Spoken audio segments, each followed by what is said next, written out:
Hello बच्चों, आज हम आप लोगों को आपकी जो क्लास 6 की बुक है ना, बसंत भाग्य, इसका लेसन नंबर 3 नादान दोस्त जो कहानी है, इसका आपके पाठ्य पुस्तक में जितने भी प्रश्न उत्तर दिए हैं आज हम सभी को प्रश्नों को सॉल्व करेंगे।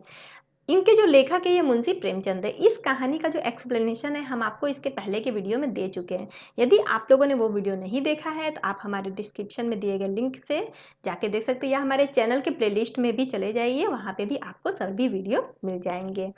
और एक्सप्लेनेशन अगर आप लोग देखे होंगे तो आपको और भी आसानी होगी, आसानी से आप ये सारे क्वेश्चन के आंसर आप दे सकेंगे। तो चलिए शुरू करते हैं।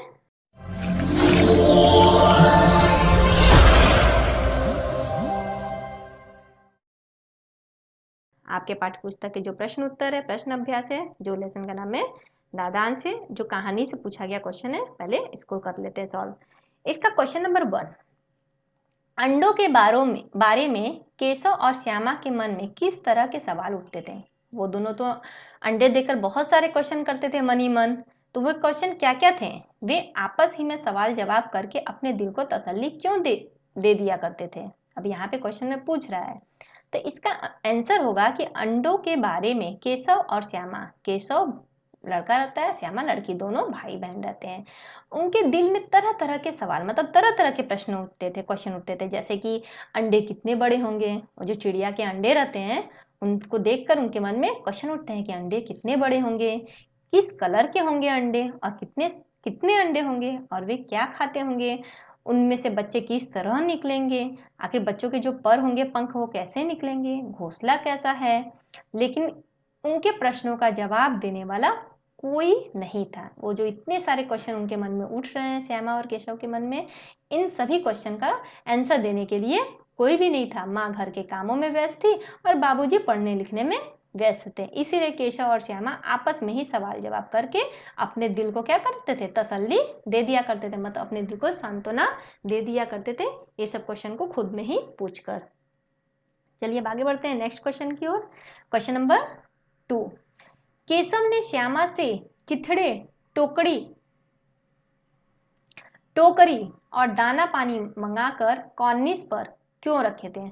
अब जो केशव रहता है, श्यामा का भाई, वो श्यामा से क्या मंगाता है कि जाओ तुम चिथड़े, मतलब कपड़े के फटे हुए टुकड़े लेकर आओ, टोकरी लेकर आओ और दाना पानी लेकर आओ। उनको क्या करेंगे हम लोग, कॉर्निस, मतलब वो जो छज्जा रहता है खिड़की के ऊपर, उस छज्जे पर हम लोग क्या करेंगे, रख देंगे। तो वो क्यों रखते हैं, क्यों रखे थे।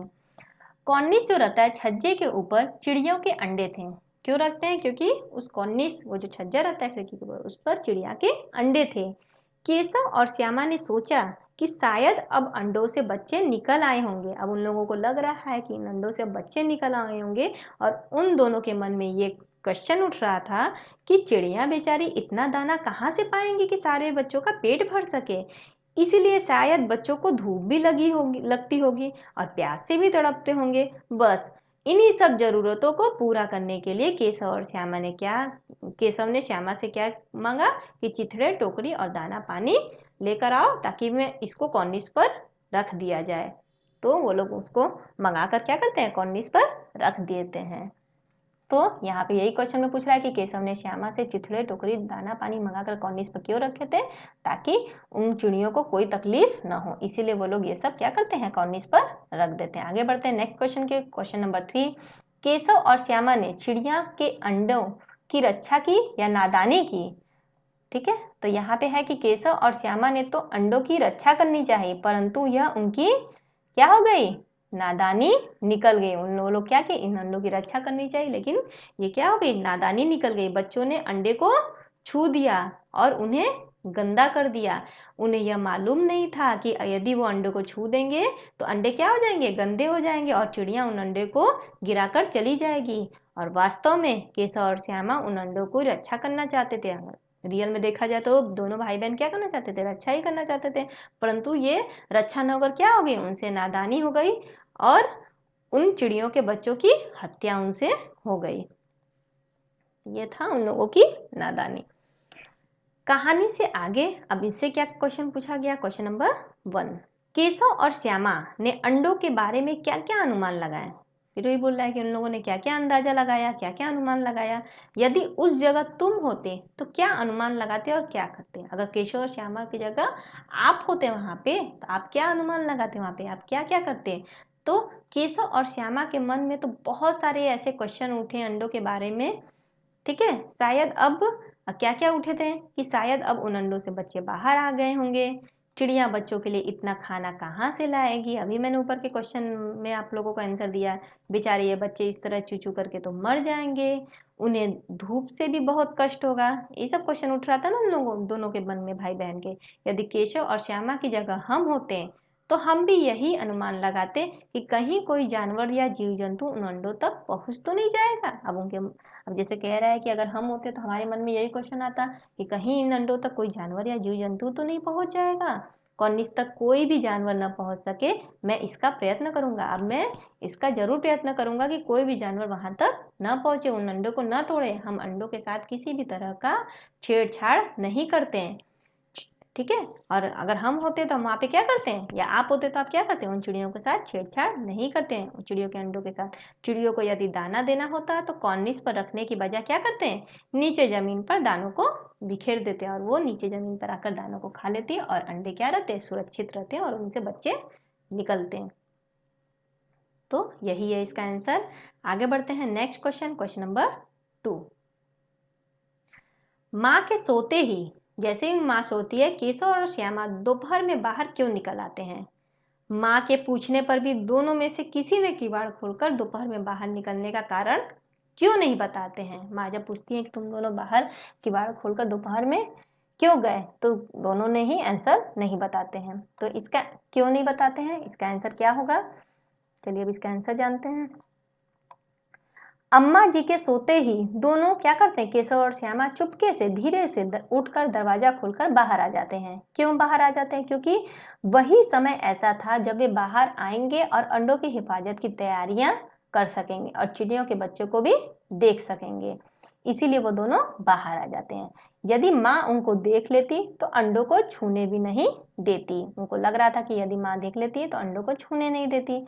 माँ के पूछने पर दोनों में से किसी ने भी पिटाई के डर से बाहर निकलने का कारण नहीं बताया। तो क्यों नहीं बताया, माँ से पिटाई हो गई, मार खाएंगे, इसीलिए वो दोनों ने क्या किया, भाई बहन ने कारण नहीं बताया। आगे बढ़ते हैं नेक्स्ट क्वेश्चन की प्रेमचंद ने इस कहानी का नाम तो नादान दोस्त रखा है, आप इसे क्या शीर्षक देना चाहेंगे। तो आपको अगर भी नादान दोस्त के अलावा और भी कोई शीर्षक समझ में आता है तो आप लिख सकते हैं। हमने यहाँ पे 2 शीर्षक दिया है अपने हिसाब से, जैसे हम इसका दूसरा अन्य शीर्षक देंगे, जैसे नादान बच्चे या बचपन की नादानी, यही 2 शीर्षक देना चाहेंगे। अगर आपके भी मन में कोई शीर्षक है तो आप भी यहाँ पे लिख सकते हैं। नेक्स्ट आते हैं अनुमान और कल्पना। अब यहाँ पे पहला जो क्वेश्चन है क्या है कि इस पाठ में गर्मी के दिनों की चर्चा है, काफी धूप होती है, धूप का बात किया गया है कि बहुत गर्मी रहती है, तो गर्मी के दिनों की चर्चा है की गई है इस लेसन में। अगर सर्दी या बरसात के दिन होते, अब गर्मी का समय नहीं होता, अगर सर्दी ठंडी होती या बरसात बारिश का सीजन होता तो क्या क्या होता। अब अनुमान करो और अपने साथियों को सुनाओ। अब यहाँ पे क्या आंसर होगा, देखिए यदि गर्मी के दिनों की जगह सर्दी मतलब ठंडी के दिन होते हैं तो केशव और श्यामा अंडों को क्या करते हैं, ठंड से बचाने की पूरी व्यवस्था करते हैं। अब उस समय तो धूप से बचाने की व्यवस्था कर रहे हैं, अभी जो चैप्टर में दिया गया है। अगर ठंडी का दिन रहता तो ठंड से बचाने की पूरी व्यवस्था करते हैं। और उनकी माँ दोनों को इतनी सर्दी में क्या करती है, बाहर निकलने के लिए मना करती। जैसे गर्मी में माँ बाहर निकलने के लिए मना करी थी, इसी तरह सर्दी में भी दोनों को बाहर निकलने के लिए मना करती कि बाहर बहुत ठंड है, मत जाओ। तो ये हो गया ठंडी की बात। अब चलिए जानते हैं बरसात। अगर बारिश का मौसम होता तब क्या करते हैं, तो भी श्यामा और केशव दोनों क्या करते हैं, अंडों को बारिश से बचाने का पूरा प्रयास करते हैं। और बारिश के मौसम में भी उनकी माँ उन्हें पानी में बाहर निकलने के लिए क्या करती, उन दोनों को डांटती। तो ये हो गया सर्दी और बरसात के दिनों में क्या क्या होता, इसका अनुमान। आगे बढ़ते हैं नेक्स्ट क्वेश्चन, पाठ पढ़कर मालूम करो। अब कह रहा है कि पूरे लेसन को पढ़िए और मालूम करिए कि दोनों चिड़िया वहां फिर क्यों नहीं दिखाई दी, वे कहाँ गई होंगी, इस पर अपने दोस्तों के साथ मिलकर बातचीत करिए। तो इसका आंसर होगा कि जब भी कोई चिड़िया के घोंसले को छेड़ देता है या उनके अंडों को छू देता है तो चिड़िया उन अंडों को नहीं सेती हैं, बल्कि अपने जान की चिंता करते हुए बहुत दूर किसी सुरक्षित स्थान पर चली जाती हैं। तो वो कहाँ गई होंगी? बहुत दूर सुरक्षित स्थान पर चली गई होंगी। और क्यों नहीं दिखाई दी? क्योंकि उनको अपनी जान की चिंता रहती है। शायद इसीलिए दोनों चिड़िया वहां फिर से दिखाई नहीं दी। तो यही है इसका कारण। आगे बढ़ते हैं next question, question number 3। Keshav और श्यामा चिड़िया के अंडों को लेकर बहुत ही उत्सुक थे, मतलब बहुत ही एक्साइटमेंट था उन दोनों में। क्या तुम्हें भी किसी नई चीज या बात को लेकर कौतूहल महसूस होता है? कौतूहल मतलब आपके भी अंदर क्या कोई उत्सुकता होती है, कोई एक्साइटमेंट होता है? ऐसा ही किसी अनुभव का आप भी वर्णन करो, मतलब आप भी डिस्क्राइब करो ऐसे ही किसी घटना का, और बताओ कि ऐसे में तुम्हारे मन में क्या क्या सवाल उठते हैं। चलिए जानते हैं इसके आंसर के बारे में। कि एक बार हमारे घर में भी एक कुत्ते ने कई बच्चों को जन्म दिया। अब एक घटना के बारे में हम आपको बता रहे हैं, आप भी अपनी घटना को लिख सकते हैं कि एक बार हमारे घर में कई कुत्तों ने एक बार हमारे घर में एक कुत्ते ने कई बच्चों को जन्म दिया, जिसे देखकर हमारे मन में इस बात को लेकर बहुत ही कौतूहल महसूस हो रहा था, मतलब बहुत ही एक्साइटमेंट हो रहा था कि मैं उन कुत्ते के बच्चों को देखकर सोचता कि कुत्ते ने कैसे इतने सारे बच्चों को अपने पेट में रखा होगा, कुत्ते ने कैसे इतने बच्चे को जन्म दिया होगा, क्या इतने सारे बच्चों का पेट अपने माँ के दूध पीने से भर जाता होगा। तो इसी तरह के प्रश्न क्या होते हैं? हमारे मन में होते हैं। नेक्स्ट आगे बढ़ते हैं, भाषा की बात। इसका जो पहला क्वेश्चन है, श्यामा माँ से बोली, क्या बोली? कि मैंने आपकी बातचीत सुन ली है। अब श्यामा बोल रही है कि मैंने आपकी बातचीत सुन ली है, ये एक वाक्य है। अब दिया है कि ऊपर दिए उदाहरण में मैंने का प्रयोग श्यामा के लिए। अब यहाँ पे श्यामा माँ से बोलती है कि मैंने, मतलब जरूर ये मैंने कौन है? श्यामा ही है। और श्यामा क्या बोले? कि आपकी बातचीत सुन ली है। अब आपकी का प्रयोग किसके लिए हुआ होगा? माँ के लिए। आपकी का प्रयोग किसके लिए हुआ है? माँ के लिए। अब मैंने का प्रयोग किसके लिए हुआ है? श्यामा के लिए हुआ है। तो यहाँ पे कहा जा रहा है कि ऊपर दिए हुए उदाहरण में मैंने का प्रयोग श्यामा के लिए, और ये जो आपकी का इन सेंटेंस में प्रयोग किया गया, ये किसके लिए? माँ के लिए हो रहा है। तो जब सर्वनाम का प्रयोग कहने वाले और सुनने वाले या किसी तीसरे के लिए हो, अब यहाँ पे कह रहा है कि जो सर्वनाम का जो प्रयोग होता है, जो कहता है उसके लिए, या फिर जो सुनता है उसके लिए, या फिर जिसके बारे में कोई थर्ड पर्सन की बात करे उसके लिए होता है, तो उसे क्या बोलते हैं? पुरुषवाचक सर्वनाम कहते हैं। तो नीचे दिए गए वाक्यों में तीनों प्रकार के पुरुषवाचक सर्वनामों के नीचे रेखा खींचो। अब ये आपके बुक में देखिएगा, ये एक सेंटेंस होगा, तो इसी में से आपको क्या करना है? पुरुषवाचक सर्वनाम को छांटना है। मतलब छांटना क्या है? उसके नीचे एक अंडरलाइन कर देना है। तो मैंने यहाँ आपका किया है कि एक दिन दीपू और नीलू यमुना तट पर बैठे शाम की ठंडी हवा का आनंद ले रहे थे। तो कौन था एक दिन? दीपू और नीलू। तो दीपू और नीलू दो लोग थे जो यमुना तट पर बैठ के क्या कर रहे थे? ठंडी हवा का आनंद ले रहे थे। तभी उन्होंने, अब यहाँ पे सर्वनाम यूज हो गया किसके लिए? दीपू और नीलू के लिए। क्या यूज हो गया? उन्होंने। ठीक है, तो ये पूछा है ना पुरुषवाचक सर्वनामों को नीचे रेखा करो। तो उन्होंने देखा कि एक लंबा आदमी लड़खड़ाता हुआ उनकी ओर चला आ रहा है। ये भी किसी की बात हो रहा है। किसकी ओर चला आ रहा है? दीपू और नीलू की ओर एक लंबा आदमी लड़खड़ाता हुआ चला आ रहा है। पास आकर उसने बड़े दयनीय स्वर में कहा। किसने कहा? उस व्यक्ति ने, मतलब यहाँ थर्ड पर्सन की बात हो रही है कि उसने बहुत ही दयनीय, बहुत ही धीरे से कहा कि मैं भूख से मरा जा रहा हूँ। वो थर्ड पर्सन अब अपने बारे में ये सर्वनाम यूज करा है। मैं क्या है? सर्वनाम है कि मैं भूख से मरा जा रहा हूँ। क्या आप अब मुझे कुछ खाने को दे सकते हो? क्या आप किसको बोल रहा है? वो दीपू और नीलू को कह रहा है कि मुझे कुछ खाने को दे सकते हो। मतलब उस व्यक्ति को जो लड़खड़ाता हुआ भूखा प्यासा आया है, मुझे कुछ खाने को दे सकते हो। यहाँ मुझे क्या हो गया? सर्वनाम हो गया।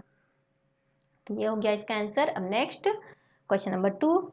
यहाँ पे लिखा हुआ है तगड़े बच्चे। तगड़े क्या है? अंडरलाइन है। मसालेदार सब्जी, ठीक है, मसालेदार को अंडरलाइन किया गया। बड़ा अंडा, बड़ा को क्या किया? अब यहाँ पे अंडा का क्वालिटी बता रहा है कि अंडा क्या है? बड़ा है। सब्जी क्या है? मसालेदार है। बच्चे क्या है? बहुत ही तगड़े हैं, मजबूत है, हिष्ट पुष्ट है। तो यहाँ पे आपको क्वेश्चन पूछ रहा है कि यहाँ जो रेखांकित, मतलब ये जो अंडरलाइन किया गया है, ये जो रेखांकित शब्द है क्रमशः, जैसे बच्चे, सब्जी, अंडे की विशेषता यानी गुण बता रहे हैं। क्या बता रहे हैं? ये जो रेखांकित शब्द है ये गुण बता रहे हैं। बच्चे क्या है? तगड़े हैं, तगड़े क्वालिटी का है। सब्जी क्या है? मसालेदार है। अंडा क्या है? बड़ा है। इसलिए विशेषणों को क्या बोलते हैं? गुणवाचक विशेषण कहते हैं। अब इन विशेषणों को क्या बोलते हैं? गुणवाचक विशेषण। क्यों? क्योंकि ये इनकी विशेषता को बतला रहे हैं, इनके गुणों को बतला रहे हैं। इसमें व्यक्ति या वस्तु के अच्छे बुरे हर तरह के गुण आते हैं। तुम 4 गुणवाचक विशेषण लिखो और उनसे वाक्य बनाओ। अब यहाँ पे गुणवाचक विशेषण को बोल रहा है और उनके वाक्य, जैसे हमने यहाँ पे बनाया है, जैसे पुरानी ले लिया है। अब श्यामा दौड़कर अपनी पुरानी धोती फाड़कर एक टुकड़ा लाई। पीला, सूरज क्या होता है, पीला रंग का होता है। मोटी, किरण एक मोटी औरत है। मीठा, सेब मीठा होता है। तो ये सब क्या हो गया, गुणवाचक विशेषण और ये उनसे बने हुए वाक्य। नेक्स्ट क्वेश्चन में आते हैं, क्वेश्चन नंबर 3। केशव ने झुंझलाकर कहा। अब झुंझलाकर ये एक अंडरलाइन शब्द है, आगे हम जानेंगे कि क्या पूछ रहा है। केशव रोनी सूरत बनाकर बोला। केशव घबरा कर उठा। केशव ने टोकरी को एक टहनी से टिकाकर कहा। श्यामा ने गिड़गिड़ा कर कहा। अब ऊपर लिखे वाक्यों में रेखांकित शब्दों को ध्यान से देखो। अब यहाँ पे कह रहा है कि जो भी रेखांकित शब्द है, मतलब ये जो अंडरलाइन है, इन सबको ध्यान से देखो। जैसे झुंझलाकर, बनाकर बोला, घबराकर उठा, टिकाकर कहा, गिड़गिड़ाकर कहा।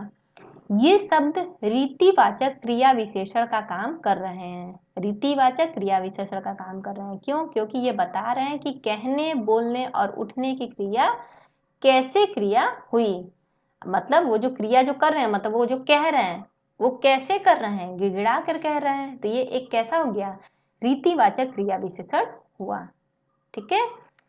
कर वाले शब्दों के क्रिया विशेषण होने की एक यह भी पहचान है कि ये अक्सर क्रिया से ठीक पहले आते हैं। क्रिया से क्या आते हैं, ठीक पहले आते हैं। जैसे कर रहे हैं, टिकाकर कहा, वो कहा कैसे कहा, टहनी को टिकाकर। केशव घबरा कर उठा, वो उठा किस तरह उठा, घबरा कर उठा। तो वही कहा जा रहा है कि अब तुम भी इन 5 क्रिया विशेषणों का वाक्य में प्रयोग करो। तो यही बोल रहा है कि ये जो 5 क्रिया विशेषण, इनका वाक्य में प्रयोग करो। जैसे झुंझलाकर, बनाकर, घबराकर, टिकाकर, गिड़गिड़ाकर। यहाँ पे तो किया हुआ है, अब आपको भी करने को बोल रहा है। तो जैसे मैंने झुंझलाकर के लिए कहा है कि विकास की बात सुन कृतिका झुंझलाकर चली गई। बनाकर के लिए क्या शब्द बना, जैसे रोहन ने मुझे पागल बनाकर छोड़ दिया। घबराकर के लिए क्या है, राज सांप को देखकर घबराकर उठा। टिकाकर क्या हुआ, अंकिता ने सभी मटके को अपने माथे पर टिकाकर रखा था। गिड़गिड़ा करके क्या हुआ, राजीव ने गिड़गिड़ाकर श्याम से माफी मांगी। तो ये हो गया इसका आंसर। नेक्स्ट आते हैं क्वेश्चन नंबर 4। नीचे प्रेमचंद की कहानी सत्याग्रह का एक अंश दिया गया है।